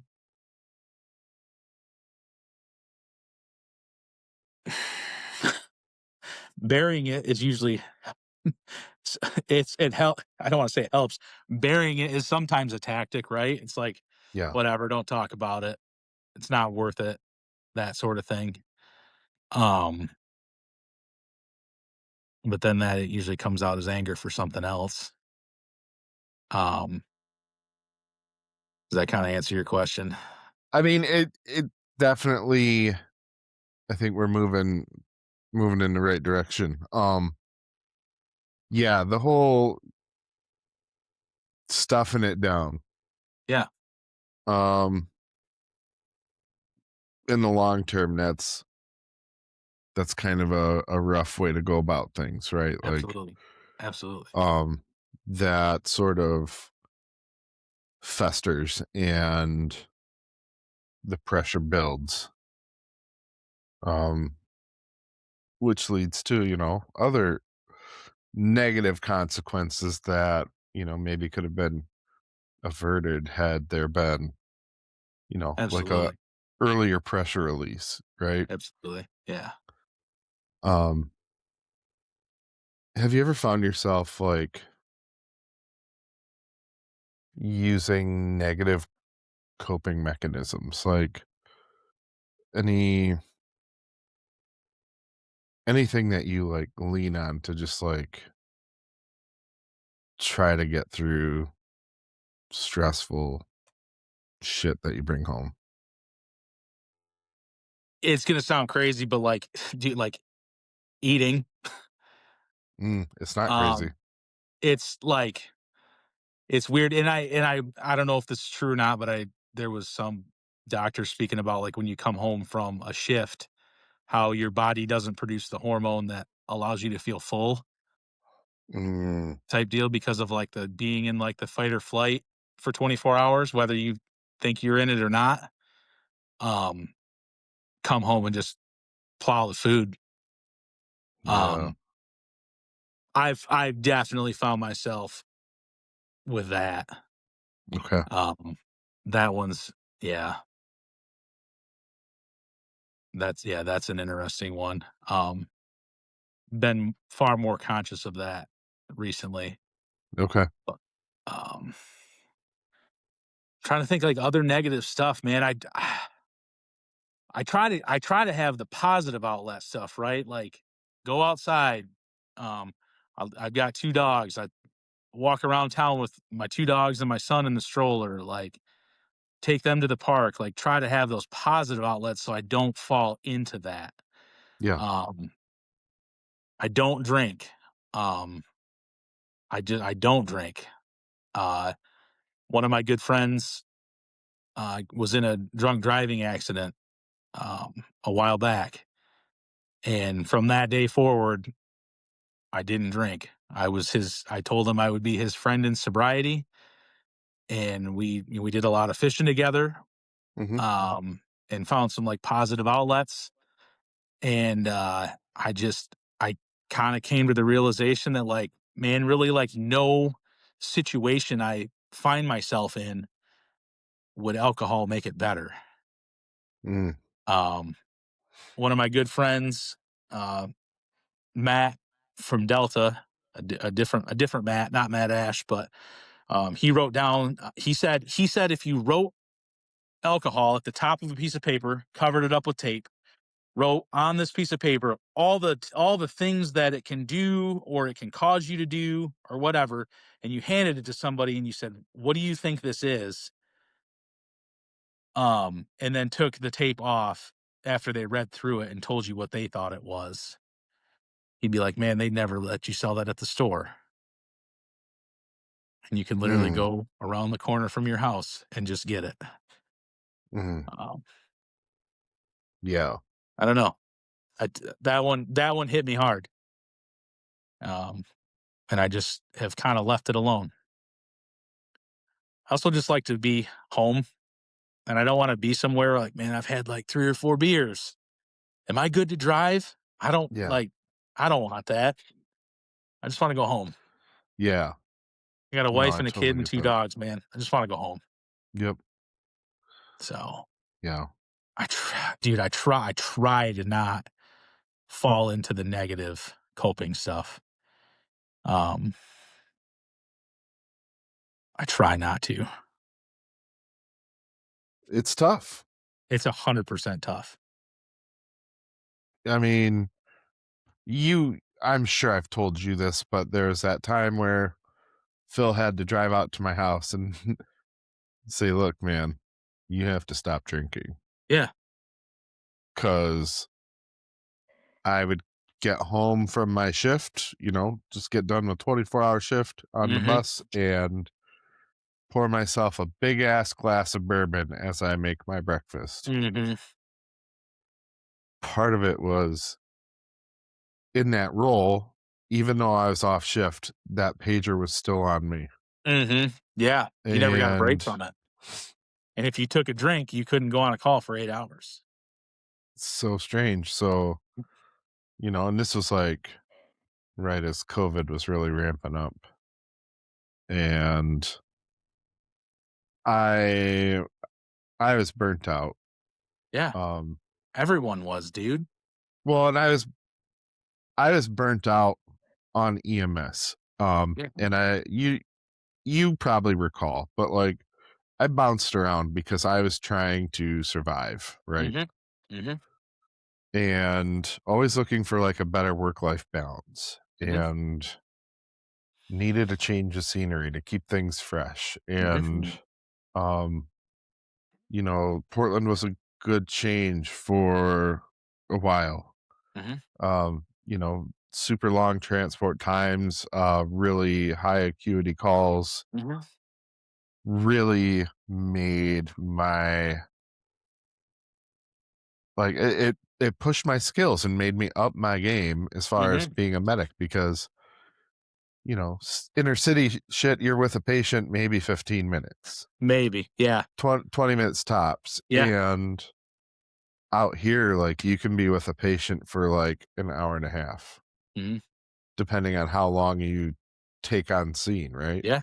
Coming from Sunfield or something like that. Yeah. Yeah. And you know, y- you have these really long transports because you're coming from Bumblefuck trying to get into a, definitive care, Yeah. Yeah, dude. and you've got to know the entire Yes, you do. algorithm, Top to bottom. Yep. and you've got to be confident in your ability to rock that patient Mhm. care. And Mhm. um that aspect of the job, I fucking loved it, Yeah. right? um but it my brain was broken, Yeah. and I was beginning to like have panic attacks. And um the pager going off when you're trying to get sleep was not good for me. Yep. Um, always in that, fight or flight. Yeah, you never one of my good buddies talks about he was in the Marine Corps. In his CPL class, he teaches firearms classes. In his CPL class, he talks about like condition red, condition yellow, condition green, right? And like normal day to day, you bounce back between like yellow and green, right? And then like maybe sometimes you fall into red, but he goes to talk about like when you're at work in this sort of thing, whether it's fire, EMS, police, military, whatever, you're just bouncing from the red to the yellow and you never fall into the green where you can let your guard down enough to just relax. Um, and he just talks about how that's like exhausting, Hmm. mentally and physically. And he brings it home by saying like talking about like deer hunting, so you're yellow and then when the deer comes out, you're red, you spend 8, 9 hours deer hunting for the day. You come home and you're exhausted, but all you did was just sit down. So, um, it takes a toll never getting Yeah. out of that. Yeah. And, for me, I ended up turning to the alcohol. Yeah. And yeah, it was a problem. Um, on the one hand, I felt bad because I wasn't able to provide a service to the people of Portland and the surrounding communities. But on the other hand, like that was the only way I could get a reprieve. Yeah. And that was like just kind of a stop law, like a Mhm. stopgap. Like Mhm. that was the only way I could see to justify. Mhm. Not going on that second out call. Yeah. Yeah. Yeah. And, it didn't take long before I had to say, look, I'm done doing Mhm. the road thing. Mhm. And that's when I moved to Sparrow in the trauma center there. And that was only another year before I was Mhm. done completely. But Mhm. yeah, like that was the point when like I had finished my shift at Sparrow and I'd be throwing a weed gummy in as I'm driving home, like Yeah. just something to chill out, right? Like Yeah. Yeah. I'm really good at Yeah. the negative coping mechanisms. That's all good. Well, maybe we But should team up and meet somewhere in the middle. yeah, Not that I'm perfect at anything, by the way. And just um I don't know, man. To kind of solidify what you said, you know, just like you said, you were kind of bouncing around a little bit. I'm a big believer, man. God puts us right where we're supposed to be every time. And you were meant to move. You were meant to make the jump from place to place to get you where you are today, man. I couldn't think of a better dude to do what you're doing to help the people that are helping the their communities. I mean, it's awesome. I really appreciate that. Um and it's kind of a strange thing. Like I've traditionally had difficult time like hearing praise. Same. Like I don't want to Feels hear it. weird. Yeah, Feels weird. like cool. I like it's great to hear, but I don't want to hear it. And like Tear me down so I can figure out how to be better for the next time. right. We're like, it's okay. It's definitely okay that you did a great job and that you need to hear that, you know? Yeah.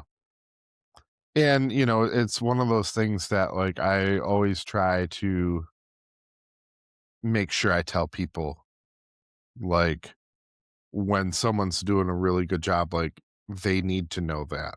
Yeah, absolutely. And I always try to encourage and build people up when I can. Absolutely. Um, and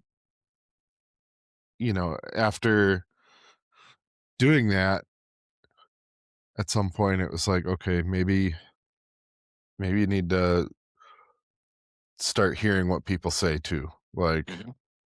Mhm. Um, I don't know. It's definitely been interesting, but the bouncing around has definitely um come kind of acutely into focus Yeah. through this new job, right? Like Yeah. it suddenly all made sense to me. Yeah. And You built up this giant list of street cred that you're like, I've done this, I've done this, I've been here, I've been there. And now this huge group of people is like, oh man, I did that. I kind of want to hear what this guy has to say. He did what I mm, did. I'll bite. I mean, I'm the same way, dude. Like to be able, like, I'm sure we'll get into the question, but it's like, even with like friend stuff, dude, it's like, what do you do? You know, what kind of service do you offer? What kind of sacrifice do you make? mm, Like, you just ride a desk all day? Like, I'm good, dude. You're probably lame. It's not yeah, right, right. but I think that's kind of the culture a little bit of the job of public service and of like healthcare, that sort of thing. Yeah. Does that No, make you're sense? 100% right. Absolutely. And like it's weird because it's like there's this, you know, sense of altruism, right? Like Yeah. everybody in these jobs is here to help people. And then when you know, try to have a conversation with someone who's like in corporate finance, it's like, so you're just doing something to make a lot of money, like, Yeah. Yeah. Job hopping, like, getting a 20% raise every time you get a new job, and then jeez. yeah, like, fuck off, dude. Right. And it's super hard to like Yeah. relate with that. Yeah, absolutely. And it's not that I want to be an asshole. It just happens naturally. Yeah. Yeah. But I think that, I mean, like, we're certainly bonded through trauma, right? 100%. It's like you've been through some fucked up shit. I've been through some fucked up shit. Like, I'm here for you. You're here for me. Yeah.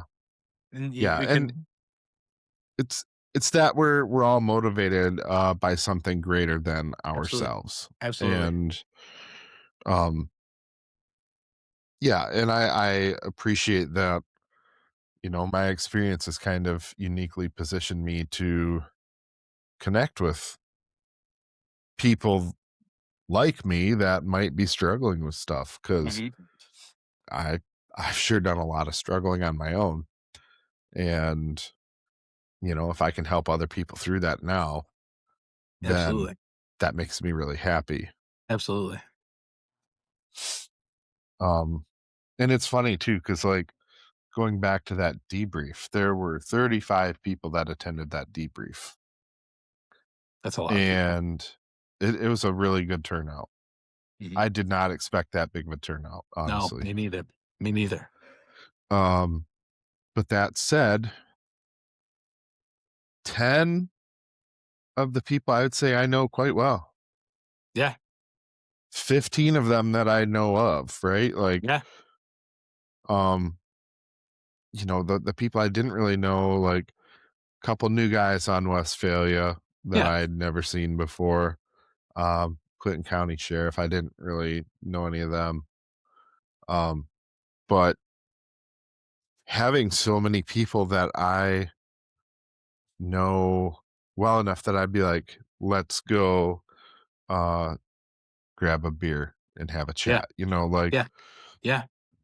um it was really humbling to like see these people there and be like, they're saying, dude, I'm so glad you're here. Like, why? Like, I mean, Because you're Josh fucking Campbell. That's why they're oh my glad you're God. here. Oh my God, dude. I think it speaks though to um the intentionality I have when I build relationships. Mhm. Absolutely. Um, because yeah, I value people and I value um those connections. Mm. And again, like if I'm able to support them, I should. Yeah. So I don't know. It was a really good experience for me, honestly. I'm glad. I'm glad. I'm glad you were there. It's my honor. Um, okay. So we talked about um therapy a little bit, Yeah. kind of off camera, but Yeah. at what point was it that you were like, okay, I need to start talking to someone because I got all this shit rattling around in my head? Yeah, dude.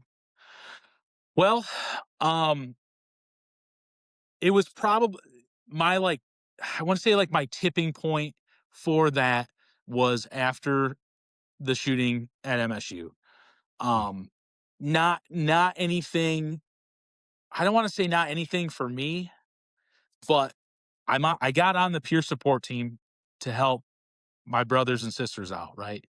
To be that shoulder, to be that ear, to listen and to lean on, um, and try to help them get direction for any additional help they might need. My thought process on that was I should probably go to some sort of therapist or find one that I want to use, um, so that way I can speak to them from experience on uh like the importance of it, and to be able to be like, hey man, like I go to it too, and try to be the example, and like there's no shame in it, and it's like super helpful.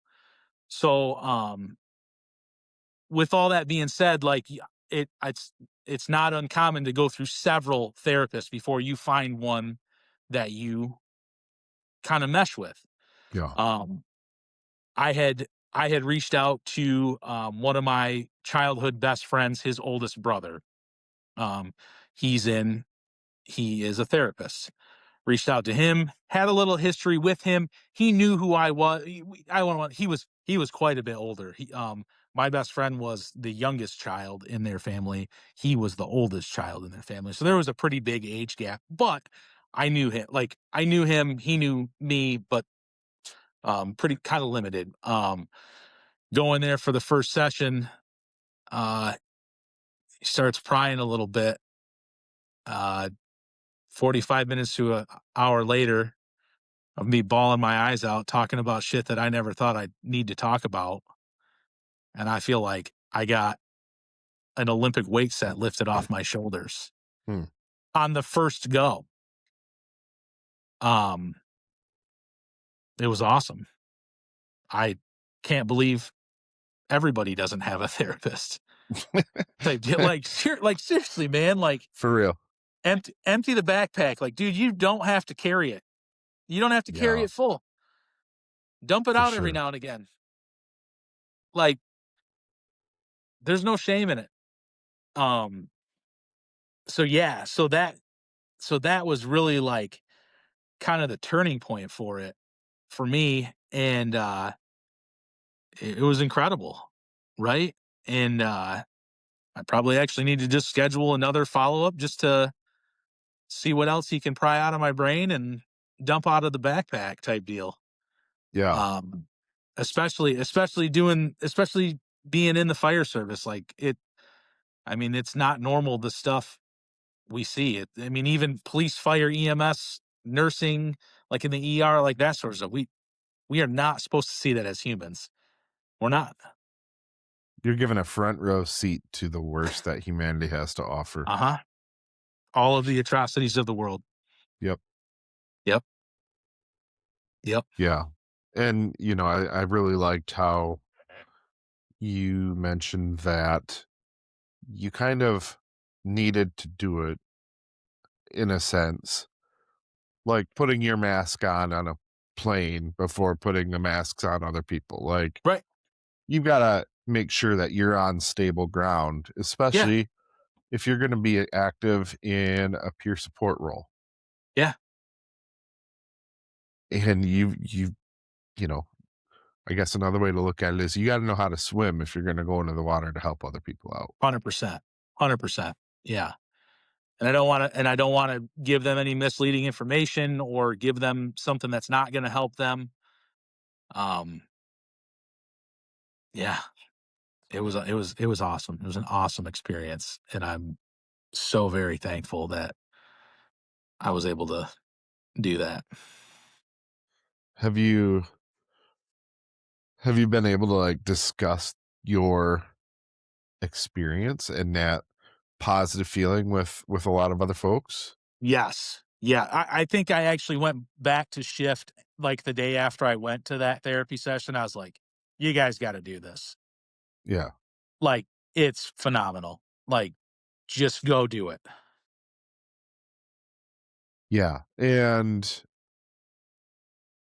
I think it's sometimes challenging because there's that, I don't know if I want to call it like a false bravado or like machismo, but like that long standing idea of like, I'm tough enough to handle this shit. I don't need to go to a therapist.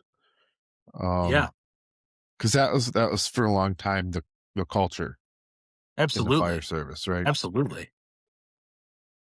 And fortunately, there are departments making changes to get away from that. But I Mhm. do think some of that old school mentality, you know, It's still persists lingering. at some places. Yeah. Yeah, absolutely. Absolutely. But I feel like we're smashing that stigma at East Lansing.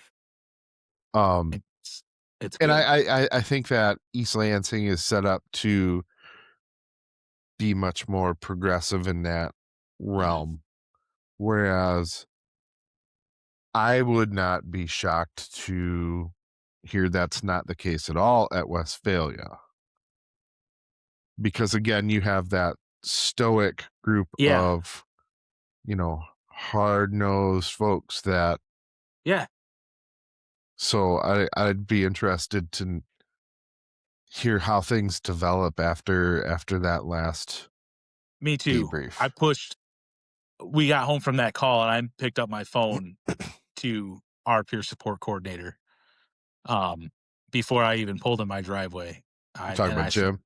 "Yep, Yeah, yep," and I just said, "I'm gonna start this process, and regardless of what any brass says about it, we're gonna do this. We yeah, need to do this."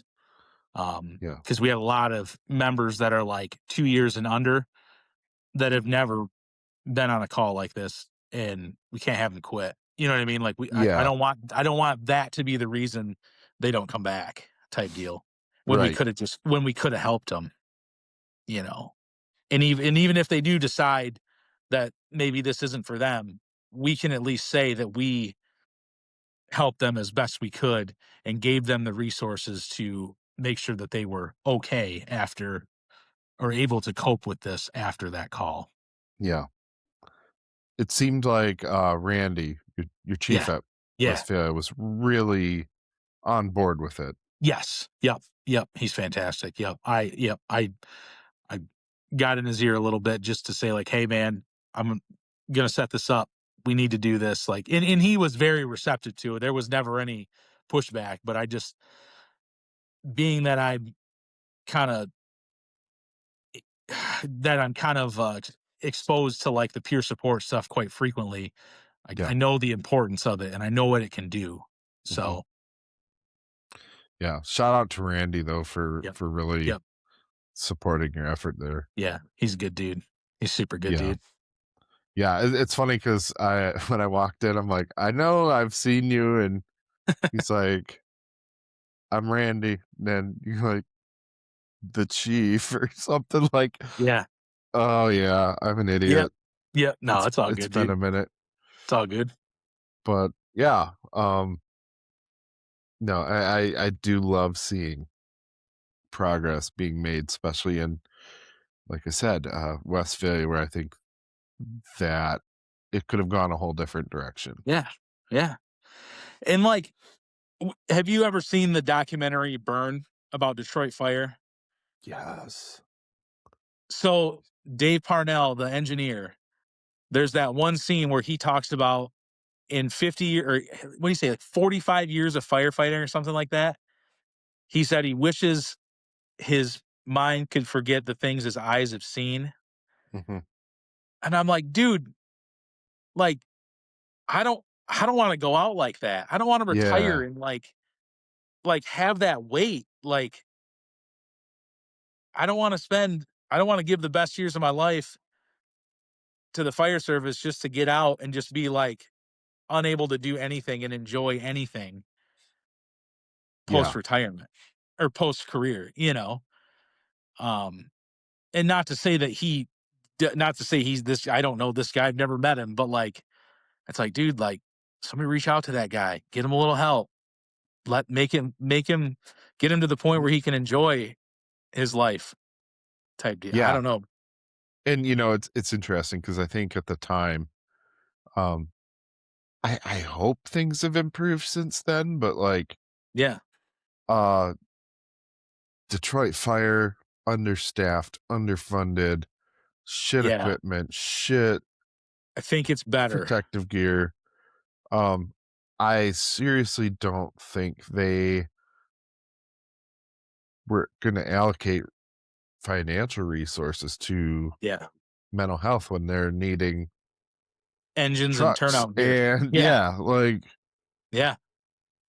oh my God. And so I think too that documentary's several years old now, right? Like, It's like 15 years old, dude. Yeah. God And they came almighty. out with a part 2 10 years later, and that Oh, was like 3 or 4 years ago. okay. So, Yeah. So that would have been like the old guard. And I'm sure the mhm, attitude toward mental health at the time was still mhm, hella toxic. mhm. Absolutely. So it'd be interesting to hear, to learn how things have changed since Mhm. then. Yeah. So I'm curious. We got a section on the outline about, the healing. And I think you've kind of discussed a lot of the things that you do Yeah. to kind of try to handle like the acute stress when you come home. Yeah. Have there been any like larger, like long-term practices that you've taken on to um kind of like hit like a maintenance level of protecting mental health? Yeah. Um, dude, like the biggest thing for me is to like be outside. Like the last couple weeks here, just being trapped inside because it's -30 out. Like that's been It's been rough. awful. Like It's been trying to awful. get out a little bit. Um, that's probably my biggest thing is just to like be outside, whether it's just tinkering in the yard, that sort of thing. Cleaning cars in the summertime for people. That's pretty cathartic. Which I really enjoy. Um, like I said, I've got my 2 dogs that I walk to the park with my son and let him swing any day that I can Mhm. type deal. As far as like some good long-term stuff, I dabble in the drums a little bit. Oh yeah. So, try to get down there and play those whenever I can, whenever time permits. I really enjoy that. Someday I'd like to actually like dedicate some time to be like real good at them, but we'll get there. All Yeah. in good time. Yeah. Um, Uh, I mean, also like spiritual stuff too, right? Like, uh, I'm in like a kind of group text with some close buddies that we send some spiritual guidance stuff back and forth. They're all military and fire service, that sort of thing. Send lots of cool stuff back and forth with that. Uh, we do. There's one of the members, Eddie Slanson, that does like a Bible study every Tuesday morning. Mm. Try to hit that every now and again. Um, get into that. Shout out to Dylan. He yeah, I like old Dill. He's a good dude. Or we'll do a little Bible study and at work if we're on the medic together or something like that. And we get Okay. 15 frig minutes. So That's awesome. it's pretty cool. Yeah. Man, that guy will make me sweat. He asks some hard questions and I'm like, "Whoo." Yeah, So it's good. Yeah, it's good. I like it. I that's like it. great.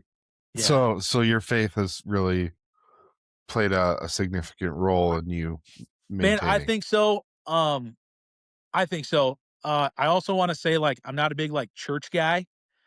Um, but I am a faith guy, if that makes sense.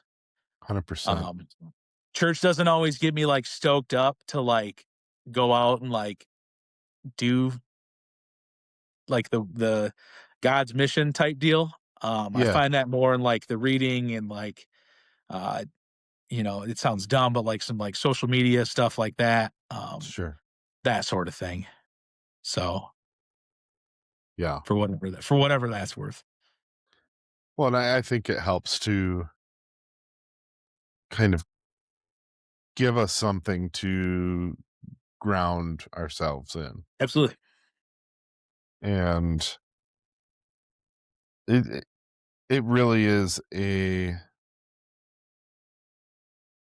support that is worth addressing. And I would not, I wouldn't even, pretend to say, look, y'all gotta find yourself some Jesus or whatever. Right. Like Absolutely not. that's not the thing that I want to like throw out there. Yeah, Um, I do think it's important though that having um a belief system absolutely.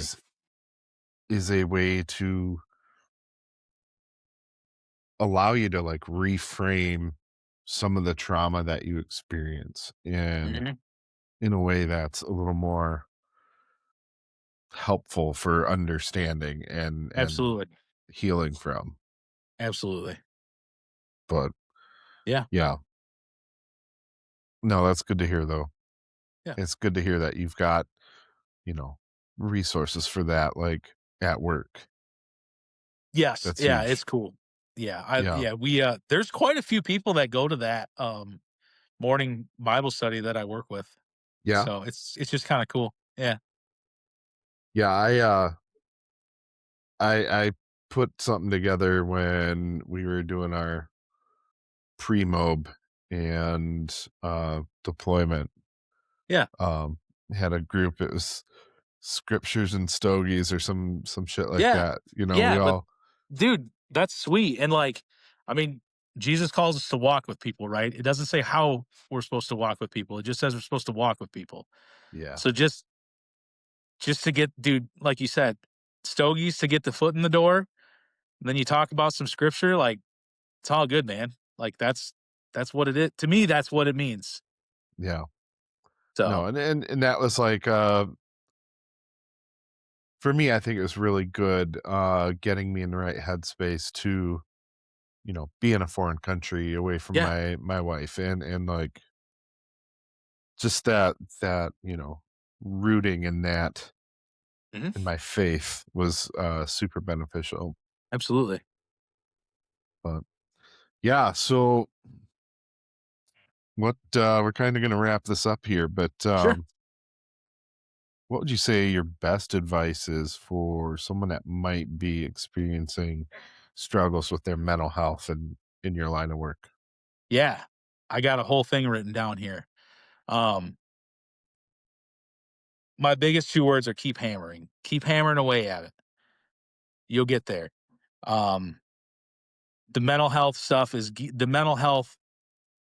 is being taken far more seriously than it ever has been. We're making progress, although it may not be as fast as we all want it to. It's it's happening. We've probably all gone through what you're going through with somebody struggling with mental health.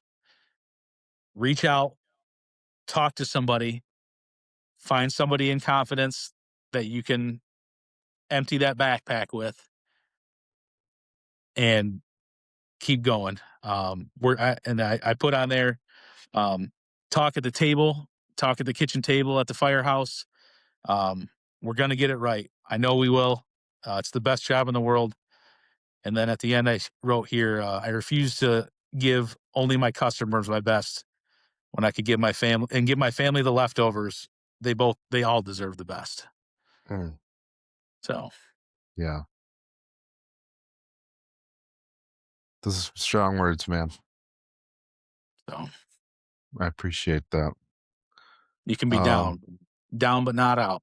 yeah. Yeah. So what's your outlook for the future right now? I'll look for the future as far as like work stuff or Work, the